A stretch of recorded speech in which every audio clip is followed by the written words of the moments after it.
তাকুন, যেন তুমি হতে পারো মুত্তাকি। এখন আবার কমাইয়া এসে কইতেছে রমজানের 1 মাসের রোজা, রমজানের 1 মাসের ইবাদত, রমজানের 1 মাসের সেহরি, রমজানের 1 মাসের ইফতারি, রমজানের 1 মাসের তারাবি, রমজানের 1 মাসের দোয়া, রমজানের 1 মাসের কান্নাকাটি, এটাও তো ইবাদত। এই এদ্দুর ইবাদত দিয়েই লাআল্লাকুম তাত্তাকুন, তুমি মুত্তাকি হয়ে যাবা আর জান্নাতীও হয়ে যাবে।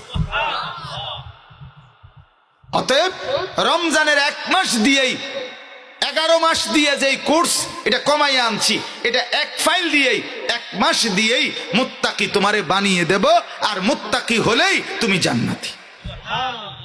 জান্নাতি এই জন্য যেন আল্লাহ বলে রমজানের চাঁদ দেখে বন্দিগি শুরু করো, ঈদের চাঁদ দেখে জান্নাতে ঢুকো। আমি বুঝি এদ্দুর, রমজানের চাঁদ দেখে কি শুরু করো? ইবাদত শুরু করো। ঈদের চাঁদ দেখে কি করো? জান্নাতে ঢুকো। অতএব বাপ আমার কথা দূরে, প্রত্যেকের আল্লাহ যদি একজনকে বিবেক দেয়, তাহলে অনুরোধ রমজানটাকে, বছরের এই একটাই মাস, এটাকে আপনি আল্লাহর ওয়াস্তে যদি আল্লাহ মানেন, আখিরাত মানেন, পরকাল মানেন, তাহলে দয়া করে রমজান মাসটায় দুনিয়াবি ব্যস্ততা কমান,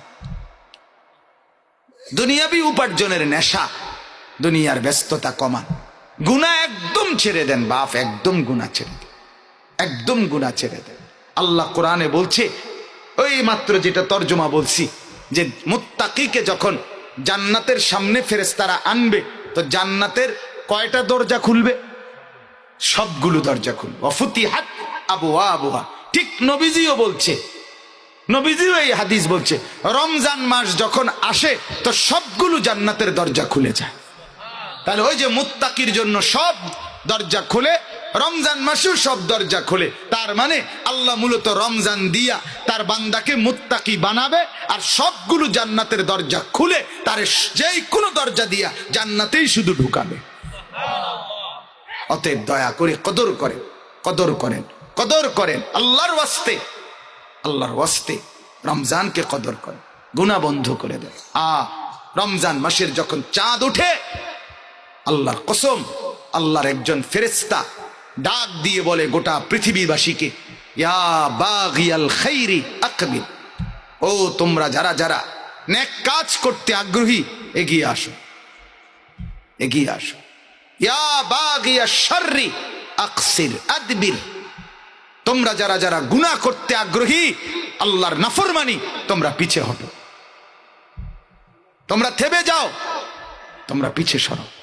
অর্থাৎ রমজান আসছে, আল্লাহর ওয়াস্তে ও বান্দা ইবাদতের জন্য এগিয়ে আসো, গুনাহ ছাড়ো, গুনাহ ছাড়ো, গুনাহ ছাড়ো।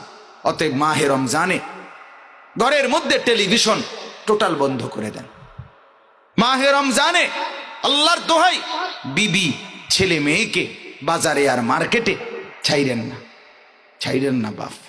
আহারে মুসলমান, মনে রাখেন হাসরের ময়দানে টের পাবেন, মাহে রমজানে যেই পুরুষ তার স্ত্রী ছেলে মেয়েদেরকে রমজান মাসে ঈদের কেনাকাটার জন্য বাজারে ছাড়ে, সে সরাসরি আল্লাহকে বৃদ্ধাঙ্গুলি দেখায়, আল্লাহর সাথে ঠাট্টা করে, ঠাট্টা, আল্লাহকে তিরস্কার করে, যে আল্লাহ আচ্ছা আপনি নি কইছেন রোজা রাখতাম, সেহরি করতাম, ইফতার করতাম, বেশি বেশি তেলাওয়াত করতাম, বেশি বেশি বন্দেগি করতাম, মুত্তাকি বানাইবেন, আপনি জান্নাত দিবেন, এটি আপনি নি কইছেন, আচ্ছা সাইয়া থাকেন, কিচ্ছু লাগবে না আমার, আমার জুতা, আমার লুঙ্গি, আমার শার্ট, আমার প্যান্ট, আমার শাড়ি, আমার গহনা, আমার এগুলোই সারিব, আপনি জান্নাত আপনি লইয়া থাকেন।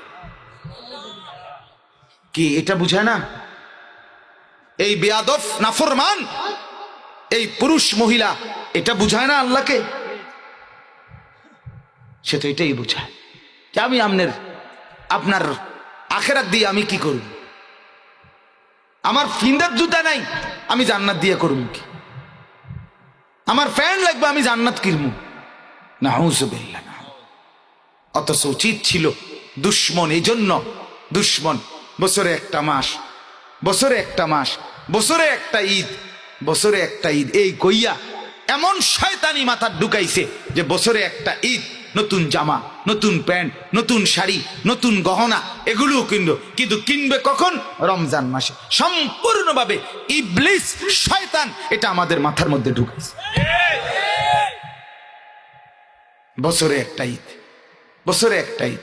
অতএব বছরে একটা ঈদ, কাজে বাজারে মার্কেটে বিবিকে ছেড়ে দাও, ছেলে মেয়েকে ছেড়ে দাও, বাজারের মধ্যে দিয়ে দাও, ইজারা দিয়ে দাও।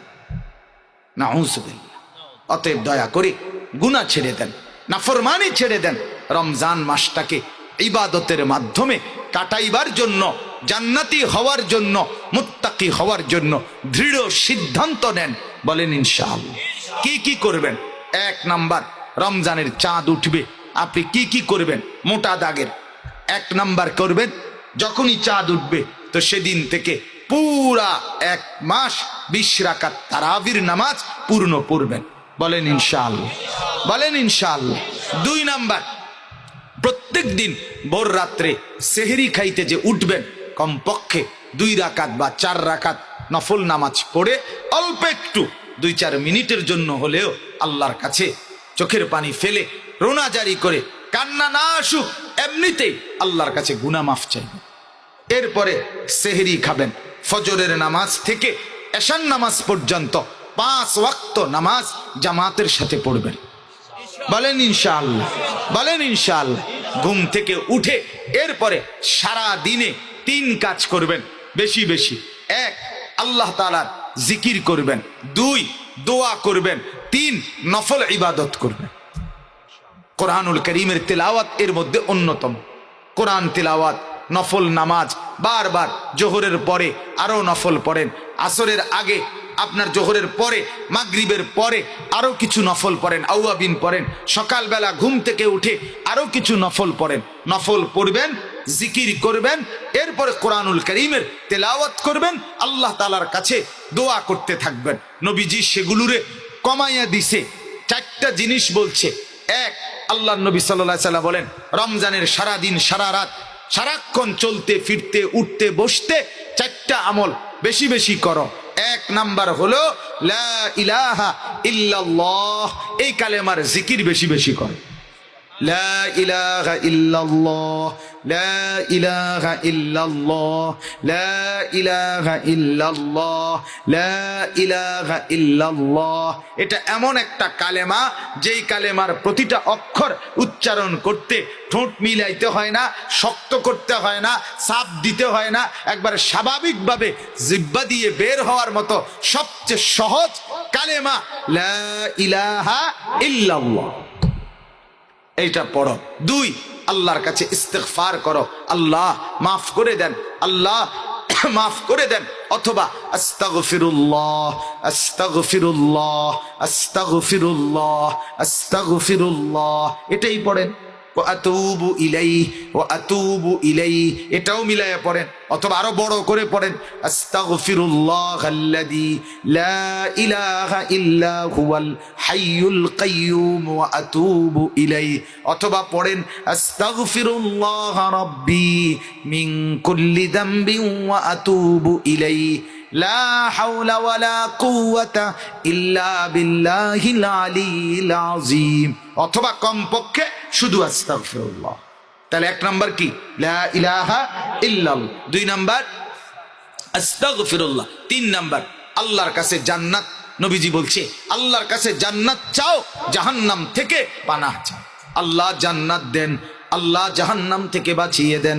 আল্লাহুম্মা ইন্নী আসআলুকাল জান্নাহ ওয়া আউযু বিকা মিনান নার। আল্লাহ আপনার কাছে জান্নাত চাই, আয় আল্লাহ আপনার কাছে জাহান্নাম থেকে পানাহ চাই। এই 4টা লা ইলাহা ইল্লাল্লাহর জিকির করে, আল্লাহর কাছে ক্ষমা প্রার্থনা করেন, জান্নাত কামনা করেন, জাহান্নাম থেকে পানাহ চান। এরপরে আপনি আমি প্রত্যেকে নিজের ব্যস্ততার সময়টুকু কমিয়ে শুধু জিকির তাসবিহ তেলাওয়াত করেন। ইফতারের আগ টাইমে অবশ্যই নারী পুরুষ প্রত্যেকেই নিজের ঘরে ইফতার করেন, আর বাইরে করেন। বিবিরা, মহিলারা ছেলেদেরকে নিয়ে, মেয়েদেরকে নিয়ে, ঘরের বাচ্চাদেরকে নিয়ে আপনি দোয়া করেন, কান্নাকাটি করেন। ইফতারের আগের দোয়া খুব কবুল হয়, খুব কবুল, খুব কবুল। রাসূলুল্লাহ সাল্লাল্লাহু আলাইহি সাল্লাম বলেন, যে তার অধীনস্থকে রমজান মাসে তার বোঝা, তার কাজ কমাইয়া দেয়, আল্লাহ তাআলা তাকে সর্বোচ্চ উত্তম বিনিময় দান করে। এজন্য নিজের স্ত্রীর কর্ম কাজ কমায় দিবেন। শুধু পেঁয়াজু আলু সব বেগুনি 3টা বানানোর দরকার নাই, একটা বানাও, আজকে একটা, কালকে আরেকটা, কালকে আরেকটা, তাইলেও 10টা মিনিট মহিলার বেঁচে যাবে। ঠিক কিনা বলেন না? 10টা মিনিট কমে যাবে। তাই সে মাগরিবের আগে আল্লাহর বান্দির শুধু কি কাজ, রমজান মাসে শুধু বুট মুড়ি পেঁয়াজু, এই বেচারিরও তো আখেরাত আছে কিনা বলেন? আমার স্ত্রীরও তো জান্নাতে যেতে হবে, আমার মেয়েদেরকেও তো কি যেতে হবে, জান্নাতে যেতে হবে। তো তারারও তো কদ্দুর সময় দরকার, তারারও তো আপনি লাগাইয়া দিছেন আলু সব পেঁয়াজু আর বেগুনি। একদিন শুধু বেগুনি বানাইছে না, কিটা করছে সারাদিন? দুগা বেগুনিও বানাইতে পারছে না, তোর বাপের মাথা করছে সারাদিন। 2 মাস আগে থাকতেই আল্লাহ নবী সাল্লাল্লাহু আলাইহি ওয়াসাল্লাম প্রচন্ড আকাঙ্ক্ষা ব্যক্ত করতেন রমজানকে পাওয়ার জন্য। এই জন্য রমজানকে কামনা করা, রমজানের জন্য মনের মধ্যে আগ্রহ প্রকাশ করা, এটাও একটা সুন্নাত। এটা একটা নবীজি সাল্লাল্লাহু আলাইহি ওয়াসাল্লামের আমল, যে রমজানের জন্য অন্তরে আগ্রহ বোধ করা, আকাঙ্ক্ষা পেশ করা, হৃদয়ের মধ্যে রমজানকে পাওয়ার জন্য কামনা করা। আল্লাহ নবী সাল্লাল্লাহু আলাইহি ওয়াসাল্লাম কি দোয়া করতেন, যেটা আলহামদুলিল্লাহ মসজিদের ইমাম সাহেবরা আপনাদেরকে অহরহ শোনাচ্ছে। আল্লাহুম্মা বারিক লানা ফি রাজাবা ওয়া শাবান ওয়া বাল্লিগনা রমাদান। এই দোয়াটা, আয় আল্লাহ আপনি আমাদেরকে এই 2 মাস, রমজানের আগের রজব এবং শাবান, মানে আরবি নাম, আরবি 2 মাস, এই 2 মাসে আমাদেরকে বরকত দিন, এবং সেই বরকত দিতে দিতে রমজান পর্যন্ত পৌঁছিয়ে দিন। এটা ছিল নবী সাল্লাল্লাহু আলাইহি সাল্লামের 2 মাসের দোয়া, টানা দোয়া করতেন রমজানের জন্য। আল্লাহ আর মাত্র 2 মাস পরে রমজান, আপনি এই 2 মাস বরকত দেন, বরকত দিয়ে রমজান পর্যন্ত পৌঁছিয়ে দেন। কিসের বরকত দেন? কি বরকত দিবে? 1 নাম্বার, আল্লাহ আমার হায়াতে বরকত দেন, যেন আমি জীবিত থেকে রমজান পর্যন্ত পৌঁছতে পারি। 2 নাম্বার, সুস্থতার বরকত দেন, যেন সুস্থ থেকে রমজান পর্যন্ত পৌঁছতে পারি। আপনি বেঁচে তো আছেন, কিন্তু অসুস্থ, হসপিটালে অথবা ভীষণ রোগাক্রান্ত, তো রমজানের বন্দেগী কিভাবে করবেন? তাহলে এটাও বরকত, যে আল্লাহ সুস্থতার বরকত দেন। এরপরে সুস্থও আছেন, বেঁচেও আছেন, কিন্তু ব্যস্ততা অনেক বেশি, বিভিন্ন রকমের পেরেশানিতে আক্রান্ত, তো তাইলেও তো লাভ হইল না।